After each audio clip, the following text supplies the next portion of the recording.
Oke. Oke Mas Doni, semakin menarik kita masuk ke bahas album ya. Ya, Album boleh. pertama Bintang Terpilih, kemudian album kedua Sweet Sweet Seventeen. Seventeen. Ya. Saya cukup sangat mengikuti. Kita bahas album pertama dulu. Itu kalau nggak salah ada 12 lagu. Ya Mas Doni ya. Oh ya 12 ya. 12 lagu. Kemudian saya paling suka selain Jibaku Cobalah. Karena waktu SMA saya elek-elek gini ya ngeband Mas. Serius saya ngeband juga. Kayak gini elek. Temanku itu Mas, tahu-tahu datang, ini band anyar gitu. Opo? Seventeen gitu. Nah, akhirnya ditawarin lagu Cobalah karena lagu itu upbeat, enak juga buat ngeband. Cobalah yang bikin Mas Doni juga. Ceritain dong, lagu Cobalah itu gimana? Proses kreatifnya. Kalau proses kreatifnya sebenarnya agak menjijikan kalau diceritakan. Itu lagu itu awalnya saya dapat idenya ketika Di kamar mandi. Lagi. Oh.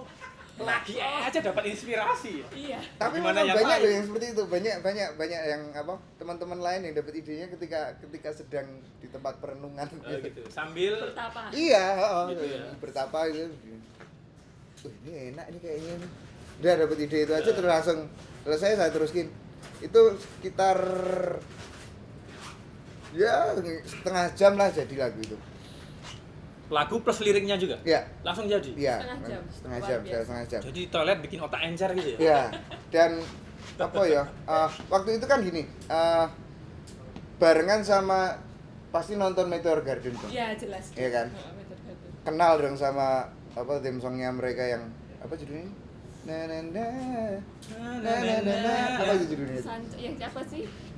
Niota apa Kurang tahu. gitu. Itulah. Itu kan sebenarnya kan Efsa ya. Saya kan nggak terlalu suka dengan sosok Efsa itu ya. Cuman kan memang tiap hari diputer lagu itu kan tiap hari nempel gitu ya tiap di hari kan telinga. kedengeran gitu kan. Mau nggak mau dia alam bawah sadar kebawa juga. Oh. Dan itu saya ngerasa itu kebawa di lagu Cobalah. Yang ref. Justru enggak. Malah di bagian verse-nya. Kalau saya ngerasanya gitu ya. Kalau bagian ref itu justru malah saya ratusan kali mencoba untuk mengubah refrennya. Karena nggak dapat. Karena kenapa? Karena ada notasi lain yang mirip dengan itu. Oh gitu. Dan bila nanti kau pun tahu tiada lagi yang ku harapkan. Tiada. Ya lagu jadul ya. Iya, lagunya Mayang Sari. Oke. Itu saya ganti berapa kali ya, sampai ya mungkin ratusan kali ya. Tetap nggak dapet yang enak. Akhirnya saya konsultasikan ke pihak label kan. Nah, ini saya pengen ganti refren ini. Apalagi ini lagu ini mau dijadikan hits kan, Ya, single gitu, pertama kan. single.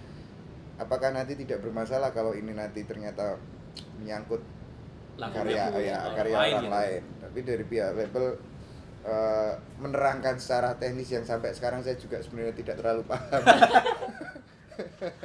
Oppo masuk Sebenarnya Yang penting intinya adalah aman. Ya Aman. sudah kalau aman ya udah Akhirnya pakai aja. jalan gitu. Heeh.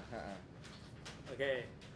Album pertama tadi sudah Bintang Terpilih dengan hit single Cobalah Jibaku. Kita masuk ke album kedua, Sweet Seventeen.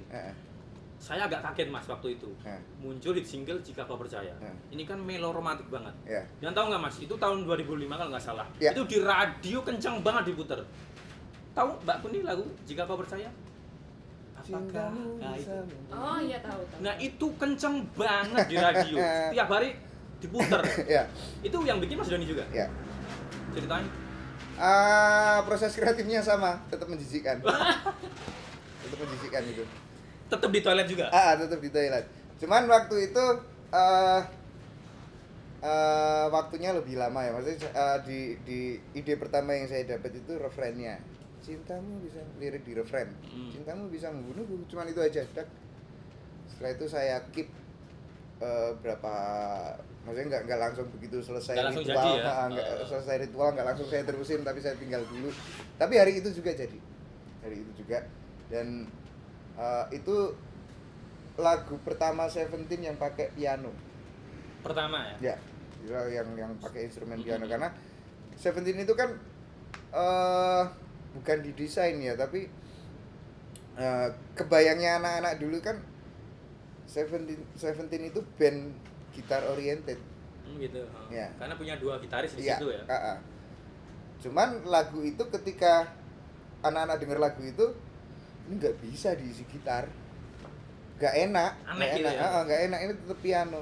Lah gimana? Apakah kita mau mengorbankan, bukan idealisme ya, tapi apakah kita mau mengorbankan sedikit ego kita untuk beralih. memasukkan unsur piano di situ? Ya kenapa nggak? Ya udah. Yang diisi dengan piano. Heeh. Mas Moko yang mainnya waktu Ya. itu ya. Oke. Itu melo tapi romantis banget sampai sekarang tuh ya nempel ya Mas. Bahkan banyak temen yang curhat ke saya juga itu menjadi lagu semacam lagu buat nembak cewek atau melamar cewek. Iya, Ada nggak iya, yang curhat kayak gitu dengan waktu? Ada beberapa yang bahkan nggak cuma lagu itu, ada beberapa lagu juga yang dipakai teman-teman untuk melancarkan aksinya. Dulu pernah di apa? Saya awal-awal pindah di perumahan itu ada tetangga saya. Jadi tiap hari itu nggak ngerti ya, tapi begitu ketemu lah terus nanya ke saya, Mas Doni yang dulu Seventeen. Iya. Kenapa Mas? Terima kasih loh Mas. Kenapa Mas? Saya dulu ngelamar istri saya pakai lagu jenengan. Tos podo Mas. Itu satu apa ya? Menurut saya itu penghargaan yang apa ya? Satu kehormatan lah, saya bisa menjadi bagian dari cerita Ternyata mereka. ternyata. Dari cerita mereka itu satu kehormatan lah buat saya. Oke, lanjut Mas Doni. Ini mungkin agak personal ya Mas. Oke. Jenengan bertahan di Seventeen sampai 2 album. Kita terpilih dan Space Seventeen akhirnya memutuskan, saya kurang paham apakah jenengan mengundurkan diri atau diundurkan. Nah, mohon klarifikasinya sekarang. Itu masalah timing sebenarnya. Memang waktu itu 2006 ya, setelah pasca gempa. Nah, itu memang kondisi kami itu memang berantakan sekali antara karena memang ada keluarga yang harus kami prioritaskan, terus secara bermusik juga bukan mentok sih, tapi kayak kami sudah saya pribadi ya, saya butuh tempat lain, saya butuh media lain untuk berekspresi, karena tidak mungkin saya mengeluarkan musik saya yang B ini ke Seventeen.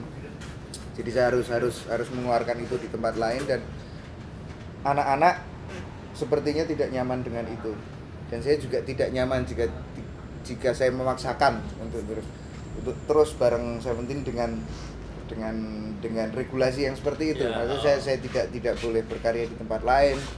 Anak-anak pengennya saya tutup. Sebenarnya saya itu nggak kemana-mana, karena saya merasa Seventeen itu ada rumah saya. Kalau saya dolan kemana, saya nongkrong kemana, wajar dong. Ketika rumah nanti butuh, saya pasti pulang ke rumah kok. Kembali ya. Nah, cuman saya sama anak-anak nggak boleh dolan nih. Gitu. Mungkin tujuannya juga bagus anak-anak, karena memang mungkin waktu itu Seventeen memang lagi butuh perhatian banget. Sementara kok saya rumah butuh perhatian, kok saya malah pergi. Itu mau menuju album ketiga sebenarnya. Iya, mau menuju album ketiga. Dan ya sudahlah, kalau sombongnya memang karena memang waktu itu kita masih muda, masih emosinya masih tinggi kan, masih meledak-ledak. Saya mau mengundurkan diri. Ya udahlah. Oh, jenengan sudah berniat itu. Udahlah, ini nggak bisa diterusin. Saya mending saya berhenti aja. Anak-anak sudah bikin surat pernyataan pengunduran diri yang harus saya tanda tangani. Ya udah, saya tanda tangan. Tanpa pikir panjang waktu itu. Karena memang apa ya? Dan ini juga yang hubungannya sama dengan pertanyaan yang awal tadi yang iklim industri musik. Saya merasa memang saya bukan orang yang tepat untuk Seventeen. Dengan iklim industri yang seperti itu, saya bukan orang yang tepat. Dan saya memilih sudahlah, saya tak di tempat lain aja, saya tak bangun rumah sendiri dulu aja. Akhirnya jenengan menandatangani pengunduran diri itu. Ya. Dan jenengan hilang waktu itu Mas. Hilang. Menurut dari media loh ya, dari media hilang, nggak tahu kabarnya Mas Doni di mana itu. Nah akhirnya kita dapat kabar Mas Doni akhirnya gabung ke gamelan musik Kiai Kanjeng. Ya. Itu kan agak Apa ya Mas? Aduh. Aduh banget lah. Aduh banget melencengnya tuh. Bar metal terus solawatan itu kan. Agak gimana gitu. Nah, itu gimana Mas proses jenengan bisa masuk ke gamelan Kiai Kanjeng?